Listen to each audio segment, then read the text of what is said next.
7, do 7 ao 12. Vamos lá? Diz assim: o faraó mandou verificar e constatou que nenhum animal dos israelitas havia morrido. Mesmo assim, seu coração continuou obstinado e não deixou o povo ir. Versículo 8.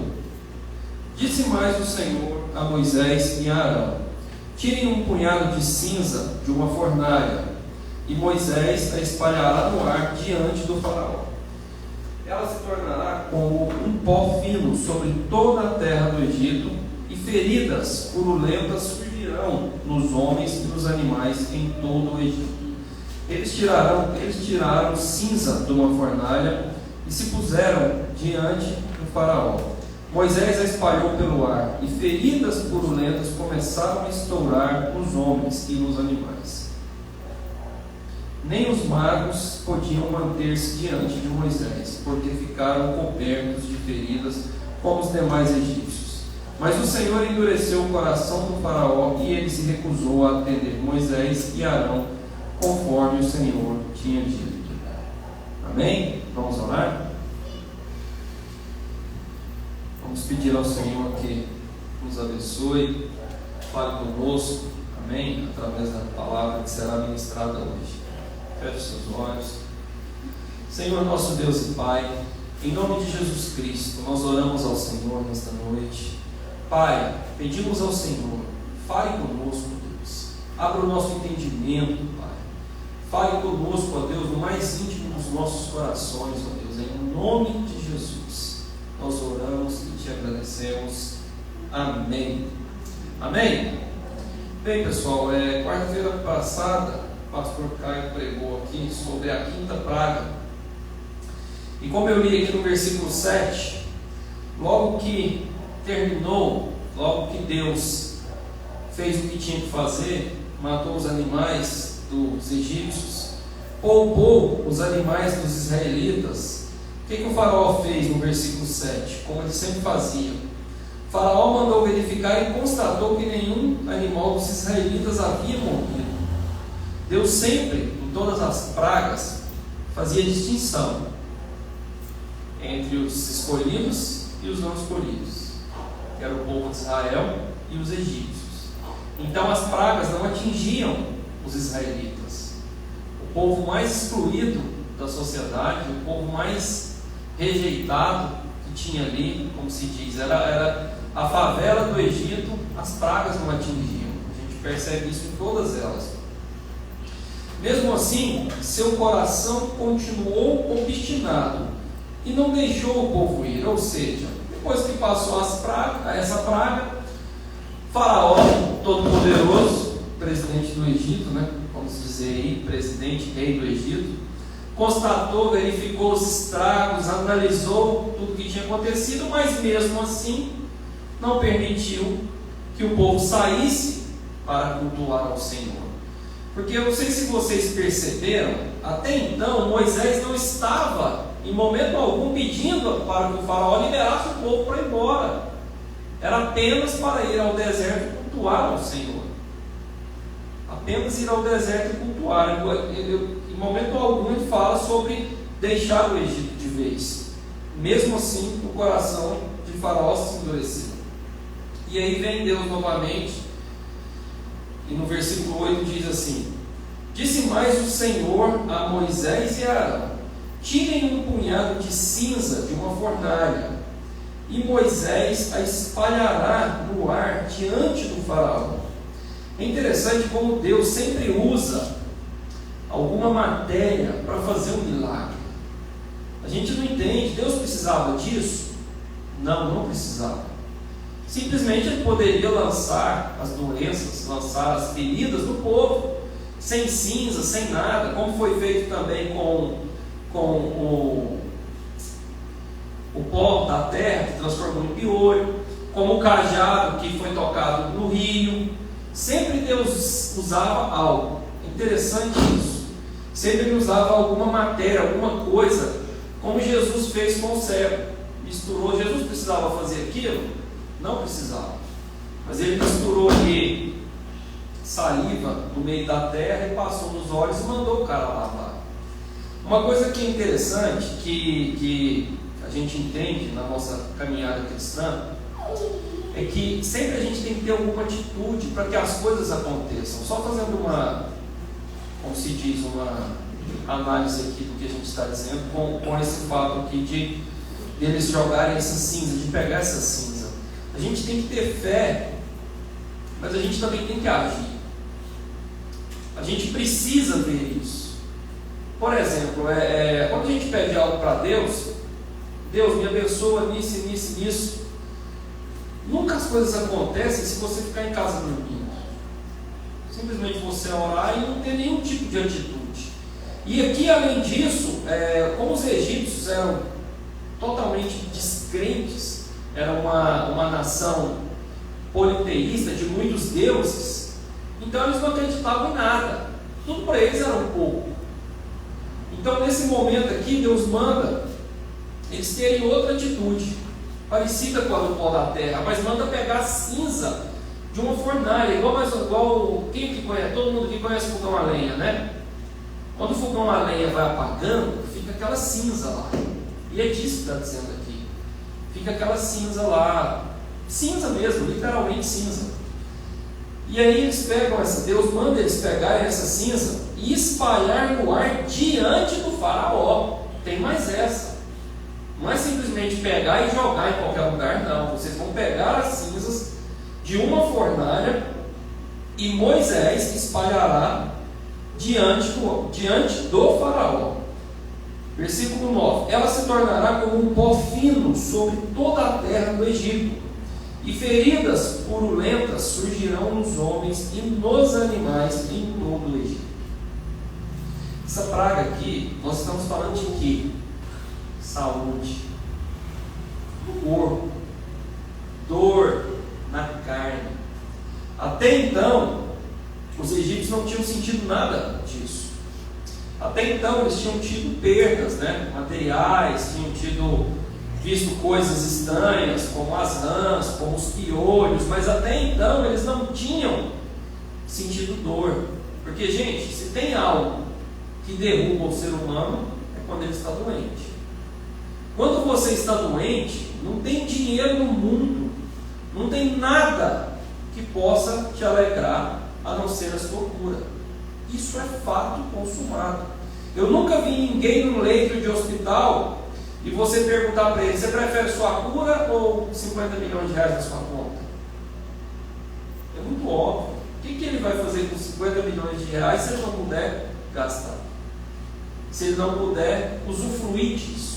Então aqui Deus nesse momento já começa a pegar bem pesado, já começa a tocar na saúde dos egípcios e também nos animais, porque as feridas deram nos animais que sobraram tudo, ainda tiveram feridas. E a Bíblia relata que são o quê? Feridas purulentas. Alguém sabe o que é ferida purulenta? Alguém aqui já teve furúnculo? Já? Não precisa ter vergonha de falar, não. Eu já tive uns 10. Esse negócio é o seguinte: quando te dá se você não tiver um cuidado muito minucioso, não para não. Aí a gente pensa assim: não, estou precisando purificar meu sangue. Não tem nada a ver. É uma bactéria que entra no poro do cabelo e ali vira aquela coisa. Isso é uma ferida purulenta. Furúnculo, tem gente que fala abscesso, verme, que é aquele verme que pousa na ferida e entra também. Tudo isso são feridas purulentas que vêm do pus. Gente, eu vou falar um negócio para vocês: não tem um negócio para doer mais do que isso, não. Quem aqui já teve sabe. É uma dor insuportável. Insuportável, te dá febre. Agora você imagina as pessoas todas com várias feridas purulentas. Isso dava febre, perdia a fome. Você não tem lugar. Por exemplo, se tiver um furúnculo nas costas, na perna, você não consegue sentar, você não consegue deitar. Dependendo do lugar, você não consegue andar, se der no músculo da perna e tal. Se der no rosto, provavelmente deu em todos os lugares, né? Sobrancelha, você não consegue abrir os olhos. Então, gente, foi algo assim. Imagina toda uma nação, milhões de pessoas, até mesmo o mau cheiro que isso deve ter dado. milhões de pessoas cheias de feridas. Simplesmente Moisés foi diante do faraó, pegou a cinza e jogou. E a cinza virou um pó fino sobre toda a terra do Egito. E onde aquele pó passou, contaminou. É como se fizesse uma arma biológica, pronto. Às vezes a gente pensa, né? Eu sempre falo isso, eu ouvi isso de um grande amigo meu, infelizmente já faleceu, que me doutrinou na fé reformada. Ele sempre falava assim, ó, não existe nada novo para Deus. Tudo o que acontece hoje já estava na Bíblia, já aconteceu. A internet que hoje a gente vê tão rápida, para Deus não é novidade nenhuma, porque Deus é onipresente. Então o que acontece no Japão, Deus sabe, o que acontece no Brasil, Deus sabe, muito mais veloz do que a internet. E o que nós estamos falando aqui agora, nesse momento, é de algo que é falado muito hoje, arma biológica. Existem vários países aí que têm armas biológicas. Existem teorias da conspiração que dizem que o coronavírus foi criado para um propósito, né? São teorias da conspiração, nada provado, mas existem esses rumores, como se fosse uma arma biológica para poder, como se diz, beneficiar alguns países. Então, não tem nada novo para Deus. Nós estamos acabando de falar de algo que aconteceu há tantos e tantos e tantos anos atrás, uma arma biológica. Isso foi uma arma biológica. A cinza espalhou e adoeceu todo mundo. Deus mandou literalmente, a sexta praga pode ser chamada de uma arma biológica. Deus tocou literalmente na saúde dos egípcios.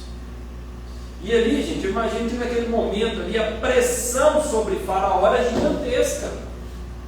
Era gigantesca. Imaginem o líder, o rei, o soberano, taxado como Deus, né? Porque Faraó era Deus na terra, mas a pressão sobre ele para deixar esse povo ir, com certeza era muito grande, porque a nação toda já estava sofrendo muito. Nós já estamos aqui na sexta praga, ainda vieram mais quatro pragas.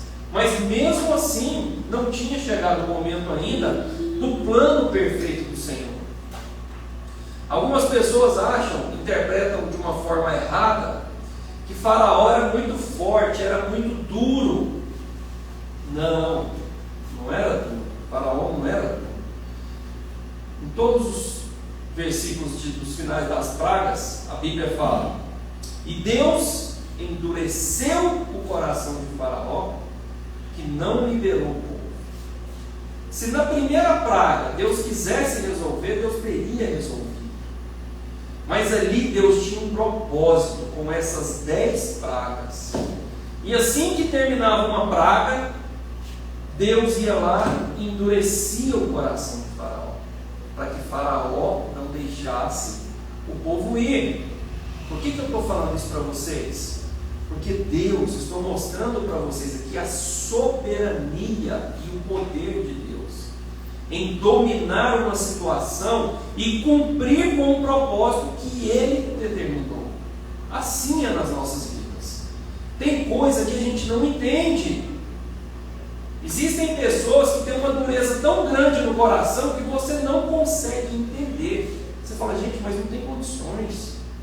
Eu já expliquei, eu já tentei, eu já pedi perdão, eu já fiz, eu orei, eu falei com Deus, mas a pessoa não entende, não muda o coração. Pode ter certeza que tem um propósito de Deus aí.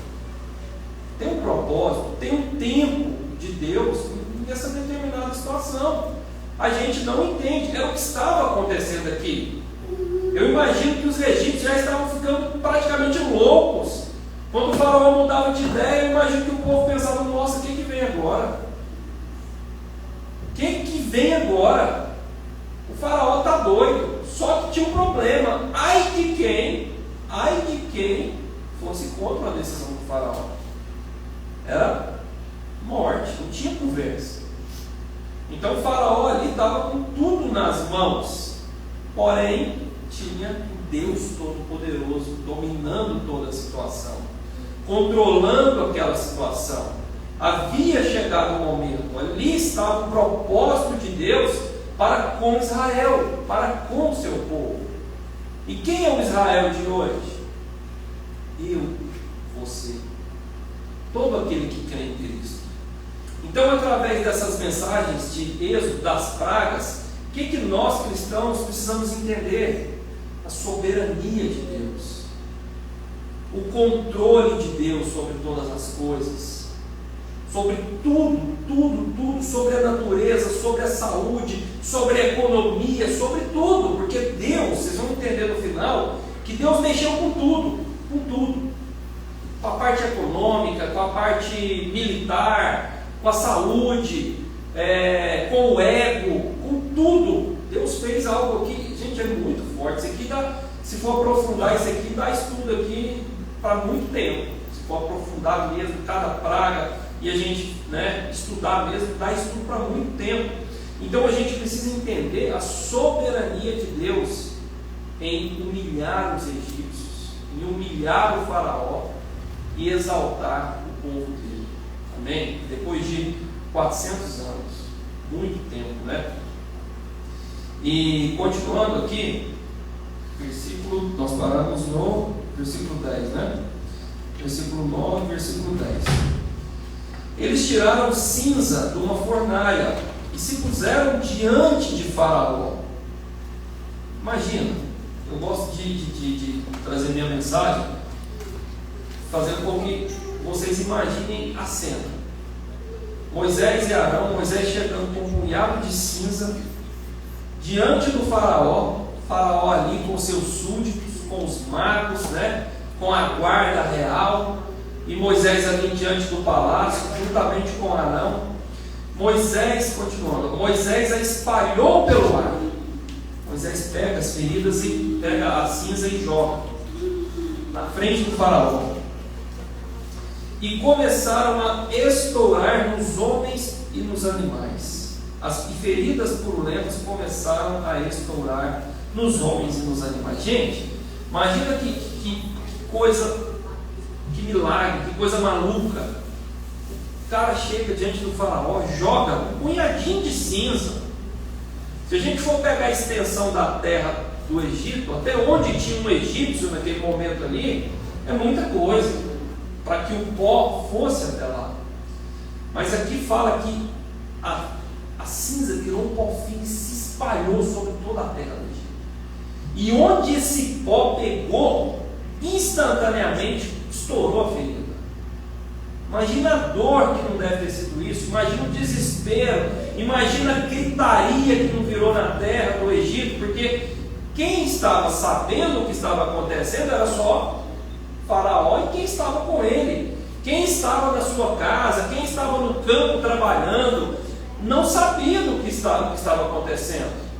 Quem estava em casa, talvez jantando com a família, fazendo algo, todo mundo ali junto, de repente, olha que assim, todo mundo começa a estourar ferida e sentir dor, e aquele mau cheiro do pus, e o povo, com certeza, deve mais uma praga para acabar com a gente. E o Faraó não deixa esse povo embora, não deixa eles irem cultuar o Deus deles, e as coisas acontecendo e o povo sofrendo e Faraó com o coração endurecido. E uma coisa que acontece nessa praga aqui muito interessante, que no versículo 11 diz assim: nem os magos podiam manter-se diante de Moisés porque ficaram cobertos de feridas como os demais egípcios. Eu não sei se vocês lembram, mas desde quando Moisés se apresentou a primeira vez diante do Faraó, que ele jogou o cajado no chão, e o cajado dele virou cobra, virou serpente, os magos do Egito, porque o Egito tinha os seus magos, como se fossem seus sacerdotes, que faziam suas magias para os deuses, que são demônios. O que aconteceu a primeira vez? Os magos também jogaram o cajado deles e se transformou em cobra. Só que a cobra de Moisés foi lá e devorou as cobras dos magos. Quando a água do Nilo foi transformada em sangue, eles também conseguiram transformar um pouquinho. Eles só faziam o que eles faziam. Na verdade, eles potencializavam as pragas. Eles não conseguiam fazer nada para impedir, mas conseguiam fazer algum tipo de magia. Faraó ficasse ali meio que animado e tal, e sempre que vinha uma praga, Faraó chamava os magos para falar: invoca os deuses, façam alguma coisa. Esse Deus sem nome, esse Deus sem rosto, não pode conosco, faça alguma coisa. E os magos sempre faziam, sempre tentavam fazer algo. As pragas não os afetavam, só que dessa vez foi diferente. Acabei de ler no versículo 11, que nem os magos podiam se manter-se diante de Moisés, porque ficaram cobertos de feridas como os demais egípcios. Ou seja, nessa praga, Deus aniquilou os magos. Vocês vão ver que daqui para frente não se fala mais em magos. Sumiram do mapa. Eu imagino que eles desistiram. Eu imagino que eles jogaram a toalha, que eles chegaram no Faraó e falaram: ó, não tem jeito não. Nós não podemos controlar e nós não sabemos o que vai vir daqui para frente. Está nas suas mãos. O controle dessa situação você decide. Nós não temos poder contra isso. E todos, imagina assim, que eles falaram isso, todos cheios de feridas, já desesperados. Porque, gente, não é brincadeira não, são 6 pragas já. São 6 tragédias que já havia acontecido com o Egito. E os magos, lógico, é óbvio, jamais poderiam intentar contra Deus. Deus permitiu que até aqui eles fizessem alguma coisinha através dos seus deuses ocultos, né? Os demônios, ao qual eles adoravam, que tinham rosto, que tinha forma. Mas daqui em diante acabou. Não tem mais conversa com mago. Não existe mago. E no versículo 12: mas o Senhor endureceu o coração de Faraó e ele se recusou a atender Moisés e Arão, conforme o Senhor tinha dito a Moisés. Ou seja, mesmo nessa praga, mesmo tocando na saúde, mesmo fazendo tudo de ruim, mesmo o povo sofrendo dores, Faraó não deixou o povo ir. Por quê? Porque ele era mau? Porque ele era durão? Porque ele era poderoso? Não. Porque é bem clara a palavra, mas o Senhor endureceu o coração de Faraó. E ele recusou a atender Moisés e Arão, conforme tinha dito a Moisés. Ou seja, gente, como eu dizia a vocês, tem coisa que não tem como mudar. Tem coisa que não chegou o momento de mudar. Nós podemos, através dessa 6ª praga, entender que muitas vezes Deus permite até doenças na vida da gente, na vida de pessoas que a gente gosta, mas nós temos que entender também que Ele está no controle disso. Não tem nada pior no mundo do que mexer com a nossa saúde. Pelo menos para mim, eu acho que não tem nada pior. Nada pior. Eu lembro quando eu tive Covid 2 vezes. Eu lembro na 2ª vez o tanto que eu passei mal, graças a Deus não precisei internar, mas eu pensava: gente, como é bom ter saúde, como é bom a gente acordar, trabalhar, com disposição, orar, quando a gente está doente, gente, porque o Covid mesmo, quando ele vem um pouco mais forte, quem teve sabe, ele dá muito mal-estar, e fica 15 dias, e fica 20 dias, pelo menos quando ele vinha mais forte, você ficava com aquele mal-estar, mesmo você conseguindo caminhar e tudo, era um mal-estar horrível, uma insatisfação. Então o que eu estou querendo dizer para vocês? Que mexer com o nosso corpo, mexer com a nossa saúde, é uma coisa muito forte. Não tem nada no mundo que vale mais do que a nossa saúde. Não tem dinheiro que pague você ter saúde. Nada. Mas muitas vezes Deus permite momentos. Deus até envia doenças para poder ensinar seus filhos, ensinar as pessoas, fazer com que a gente tenha mais fé, fazer com que a gente vença, porque é possível vencer. O que nós precisamos entender é que Ele está no controle e que a soberania dele é inquestionável. Uma das vantagens de se congregar numa igreja como a nossa, uma igreja batista reformada, ou qualquer igreja reformada, é que nós pregamos muito sobre isso, sobre a soberania do nosso Criador, sobre Deus no centro de todas as coisas.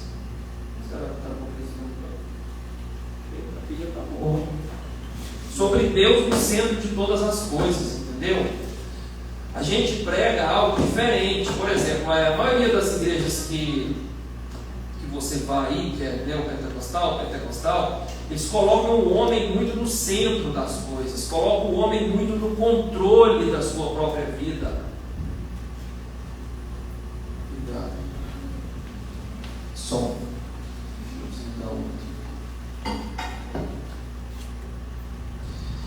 Então, a nossa forma de entender é totalmente diferente. Deus, ele é soberano. Deus, ele impera sobre todas as coisas. Deus, ele controla tanto o bem quanto o mal. Não há nada que possa impedir os planos do Senhor. E o que nós precisamos mais entender com relação às pragas, hoje é bem curto esse texto, bem fácil da gente entender, mas o que eu quero deixar para vocês com relação ao que estava acontecendo aqui entre Egito e Israel? É a soberania perfeita de Deus, é a execução do plano perfeito de Deus nesse momento aqui e em todas as coisas da nossa vida. A soberania de Deus, ela é inquestionável. Deus está no centro do universo e todas as coisas, inclusive o mal. Quando eu digo mal, são os demônios, Satanás, tudo que você considera, que você acha que é mal, está no controle de Deus. Uma coisa que a gente precisa entender é que Deus não tem adversário. Deus não tem adversário. Porque quando você tem um adversário, o que é adversário? É algo que vai o quê? Competir com você, seu adversário. Quando a gente vai ver um jogo de futebol, né? Quando o Brasil perdeu para a Croácia era adversário do Brasil, porque existia a possibilidade do Brasil perder ou da Croácia perder. Deus não tem adversário. Às vezes você já ouviu aí, o diabo é adversário de Deus. Não existe isso. Não há. Eu estava assistindo uma série ontem que está tendo do Globoplay sobre os caminhos de Cristo. Ela não tem nada de evangelho, só mesmo para conhecimento. Mas eles falando do Apocalipse, da batalha do bem e do mal. Essa batalha já acabou, já está ganha, já está determinado, tudo já foi consumado, não existe sacrifício. O homem não tem que fazer sacrifício nenhum, ele tem simplesmente que crer em Cristo. Crer em Cristo como seu Senhor e Salvador. Entender que Cristo é o plano perfeito de Deus para a salvação. É isso que nós precisamos entender. Então nós pregamos muito sobre isso, sobre a soberania do Senhor.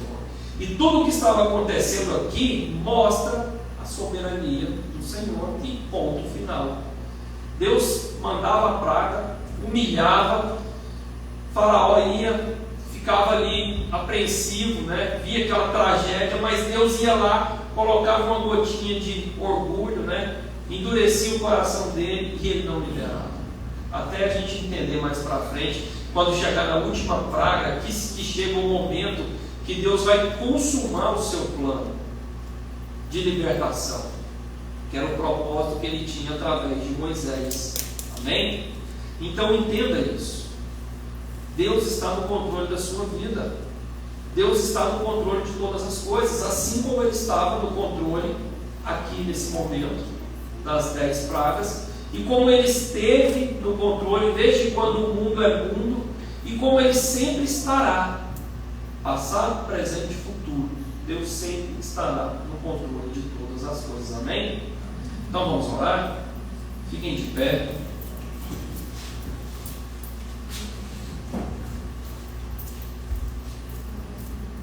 Vamos pedir ao Senhor que coloque no nosso coração, essa fé na palavra, amém? Essa fé que crê na soberania do Senhor, independente da circunstância da sua vida, independente da notícia que você recebe, independente de qualquer coisa. Existe uma fé que o Senhor nos dá, que é a fé dom de Deus, amém? Então vamos orar. Senhor, em nome de Jesus, nós oramos ao Senhor nesta noite. Pai, em nome de Jesus, enche o nosso coração de fé. Senhor, que nós venhamos a crer na Tua soberania, que nós saibamos que o Senhor está no controle das nossas vidas. vidas, está no controle de todas as coisas, que todo o universo está debaixo das tuas ordens, Senhor. Senhor, em nome de Jesus, Pai. Pai, aquele que precisa de fé para acreditar no milagre do Senhor, que o Senhor possa nessa noite encher o coração dele, ó Pai, em nome de Jesus Cristo, ó Deus. Deus, aquele que está aqui, que precisa de um consolo, que o Senhor abençoe, ó Pai, em nome de Jesus, Pai. Pai, que essa palavra que foi ministrada hoje gere fruto nos nossos corações, que a cada dia nós possamos crescer mais, que a cada dia nós possamos aprofundar mais em intimidade com o Senhor, através da palavra, através da oração, ó Deus, em nome de Jesus. Nos abençoe, ó Deus, nós oramos e te agradecemos. Amém. Amém? Você pode se sentar um minuto. Vou chamar o pastor Caio aqui para falar das ofertas e encerrar o culto. Boa noite, irmãos, graças a paz a todos. Irmãos, a gente está chegando no final do ano e nós temos muitos projetos para 2023. A gente sabe, como Jeová pregou aqui sobre a soberania de Deus, é Deus quem determina todas as coisas em nossas vidas. Mas assim como Ele também falou, se nós ficarmos parados, a gente também não colhe frutos. Deus manda o sol, manda a chuva, faz a semente crescer na terra, mas se o agricultor não for plantar, arar e colher, no final não temos nada. Então assim, o que eu peço é que todos colaborem. Vocês estão vendo aí perto de vocês, tem um folhetim. A partir de agora, toda semana, nós vamos fazer um folhetim. Pegue o que está próximo a você, leve para casa, leia, faça uma meditação nele, com muito zelo, com muito carinho, que a gente faz, pensando exclusivamente nos membros dessa igreja. Esse folhetim, ele não é direcionado para pessoas de fora, então é claro que ele pode abençoar qualquer pessoa que o leia, mas ele sempre vai ser feito e destinado para os membros da Igreja Batista Reformada Arcos. Então você que pode, nos ajude. Nós colocamos no banco aí hoje à frente o QR Code também, caso você queira, leve para casa. Aí no folhetim também tem o QR Code. Nós temos muitos projetos para a saúde das crianças, nós temos necessidades, como os homens já sabem que o banheiro, até a descarga nossa precisa de dar uma arrumada. Assim, nós temos algumas coisas que dependem da ajuda dos irmãos. Então, se envolvam conosco nessa empreitada, vamos trabalhar juntos para que nós também possamos colher frutos e abençoar outras vidas, lembrando sempre que é o Senhor Deus quem faz toda a obra crescer. Como diz o Salmo, se Deus não der segurança, em vão vigia o sentinela. Então que a gente também possa trabalhar lembrando que Deus é soberano. Se você pode, a Angélica tem um envelope, se não pode, leve para casa o folhetim, tem quiz. Vamos orar então e agradecer a Deus. Se você pode, coloque-se de pé, a gente já encerra o culto. Domingo tem culto, pastor.